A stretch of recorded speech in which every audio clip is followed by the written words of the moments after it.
I've been tour guide at this point for 11 years. It's been the most easy, fun, enjoyable, and rewarding job I've ever had. And trust me, I know this because I worked at Target, okay? In addition to that, I write books in the American Civil War. That's another great thing about being a tour guide.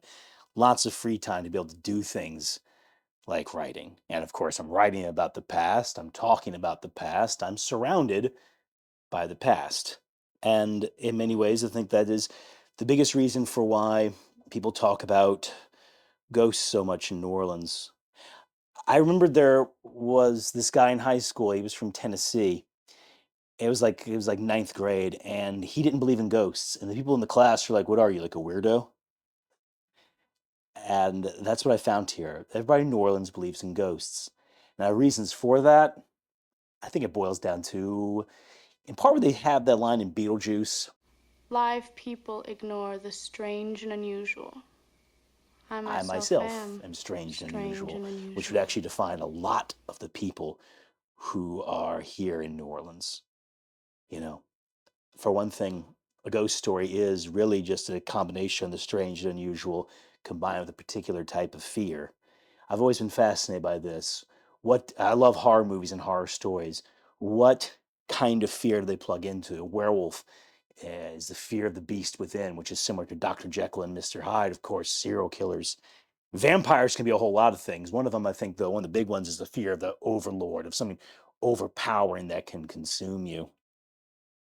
A ghost, though, is simply a fear of the past in a lot of ways. And a fear of the past is most certainly not done with you either. And New Orleans, in particular, imbues that with people because we like both the traditional and the unusual. So you've already got that. But also just the surroundings. Like here I am talking, this building is constructed the same year as my bog trotting ancestors get right off the boat, only about 7, 8 blocks that way. Near what is today near today what is Canal Place. That's why you have this beautiful statue there, statue to the immigrant there. They're coming right off the boat. This building's being constructed here because this particular area of the French Quarter is being remodeled and rebuilt out of brick. And most of the buildings around me are from the 1830s. And so we're surrounded by these old buildings. And I also like to say that on tours, like, think about how many other cities in America are older than New Orleans, right? Baltimore, Philadelphia, Boston, New York City, Charleston. Look, a t-shirt I'm wearing. It says number one, Pensacola, number two, St. Augustine. That's because Pensacola had a settlement in 1559. That was abandoned in 1561. And then in the intervening years, the Spanish settled St. Augustine and then they settled Pensacola. The shirt I'm wearing, these two cities, less famous than New Orleans, are older than here. Mobile, Alabama is older. But I was just in Pensacola and Mobile recently, and they're good cities. But you know what? They're not that good at historic preservation.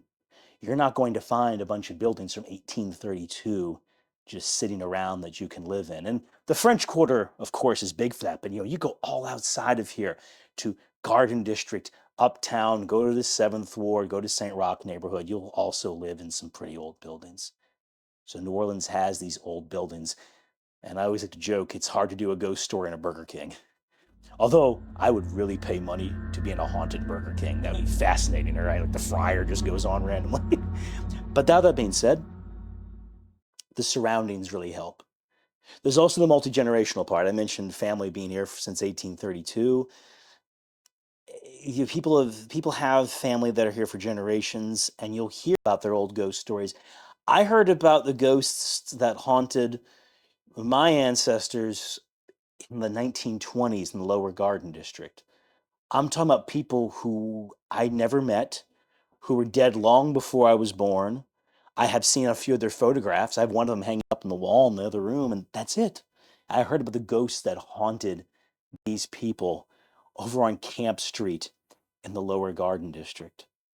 So the stories get passed down. So you have that as well. And the fact that we are also buried together. Family tomb for that I'll be put in has people going back 4 generations. That's in St. Patrick's Cemetery number one. One of my best friends, Ashley Dunham, her people have been here since, get this, 1718 when the city's founded. Her family has old tombs in St. Louis Cemetery number one and number two. Me and her went into St. Louis number two to find the tomb of one of her ancestors, the De family, whose plantation ruins are right near the Chalmette battlefield. You're driving there on the neutral ground, you'll just see a few bricks. That's the De plantation. And so you have these multi-generation families living in homes that have been around for generations. And then you add to that magic. So I remember one time I was on a live stream and I mentioned that I was talking to one of my friends about witchcraft, and somebody was the person, the thing, and we're doing a history, and they're like, "Wait, what?" And I'm like, "Oh, that's right. I'm in the French Quarter. Like two of my best friends are witches. The city is surrounded by people who you don't have to believe in magic, but they do, you know, and they're actively practicing. I mean, where we're talking right now, Marie Laveau's home, the site of her home, is right across the street from us. Now, the actual building itself is for this area not that old. I think it was built like maybe in the 1890s, early 20th century. It's not the original home Marie Laveau lived in. She died around 1876. But still, the site of it is right there. They have a plaque there for it. They have all these things there, and people on tour are still asking about Marie Laveau. And Marie Laveau, that's interesting. We know almost nothing about her. She doesn't have any letters, we don't have any diaries. We just have these accounts and these stories that keep going on and on. It's not just her. You have the tarot card readers in St. Louis, outside the St. Louis Cathedral. You have all the shops, the witchcraft shops and the tarot shops that are around here. You have stories of people like Dr. John, who, of course, a musician, took his name from him. So between Royal and Charter Street, you have this one building that has these two air conditioning units hanging out, and that was the site of the Process Church of the Final Judgment. And like I think it was the 1970s, I want to say they were there.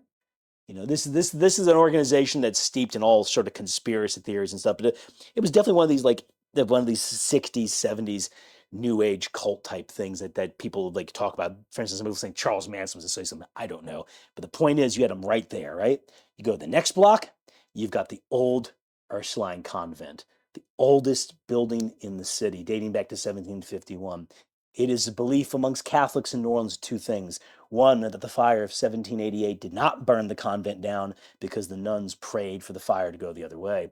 The other one, too, is the Battle of New Orleans, that when the British are attacking from down in Chalmette, everybody in this city is praying. And of course, they're almost all Catholics. Most of the British Army is Protestant. So the belief throughout the 1800s and into the 20th century was that God had saved us from the Protestants. And if you go to old Catholic churches in New Orleans, many of them have art and iconography of the Battle of New Orleans, even a Battle of New Orleans shrine, a mosaic showing the Battle of New Orleans.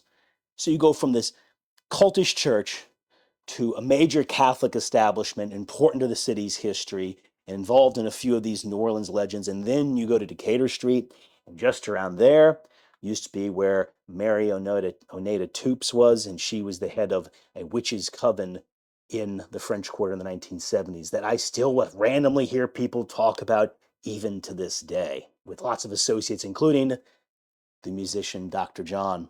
So you have a city of old buildings, people who have been here for generations. And in addition to that, you have people talking about and sometimes openly practicing magic.